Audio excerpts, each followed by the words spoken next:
fears are growing that it won't be possible to stop the global spread of coronavirus. Health experts have warned that the chances of containing it are diminishing as cases appear in more countries. The coronavirus's rapid global spread has several countries scrambling to take emergency measures. Most recently, Japan, South Korea, and Italy have had a sharp increase in the number of cases. This novel coronavirus strain, officially named COVID-19 by the World Health Organization, was first discovered in Wuhan, China in late 2019. The outbreak was declared a public health emergency in February, and patients have tested positive for the virus in more than 40 countries on 6 continents. This virus has pandemic potential, and WHO is providing the tools to help every country to prepare accordingly. We saw this acceleration, which is now so obvious to everyone. You know, we started off with 25, 50, 100, several hundred, 1,000, 5,000, 10,000. So we had no idea where it was going. The situation was such that we already saw that the introduction into our country was through travel-related cases, and we had the capability of being able to identify, isolate, and contact trace the cases. We know that the coronavirus is a respiratory disease that can be spread when people come into close contact with each other. Common signs of infection include respiratory symptoms, fever, cough, and shortness of breath. According to the Centers for Disease Control and Prevention, it may be possible that a person can get the coronavirus by touching a surface or object that has the virus on it, and then touching their own mouth, nose, and possibly their eyes. People are thought to be the most contagious when they don't have any symptoms or mild symptoms. The coronavirus is also unpredictable because it is an entirely new strain.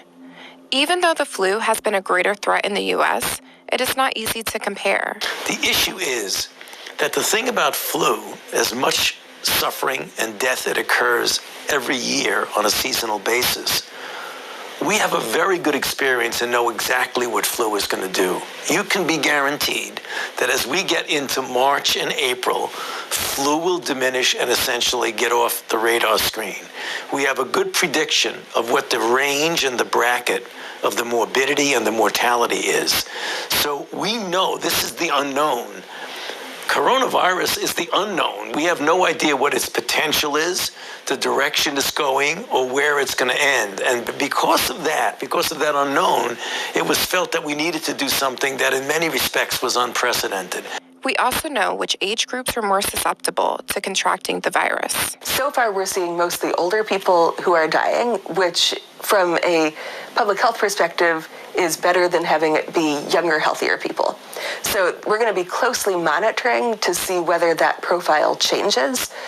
But for the time being, this is more like what we see with flu, where it's the immunologically compromised people who tend to be older adults who are most affected. The coronavirus can also be fatal to critical care health workers who are repeatedly exposed to the virus for an extended amount of time. The U.S. government enacted measures to contain the spread from China.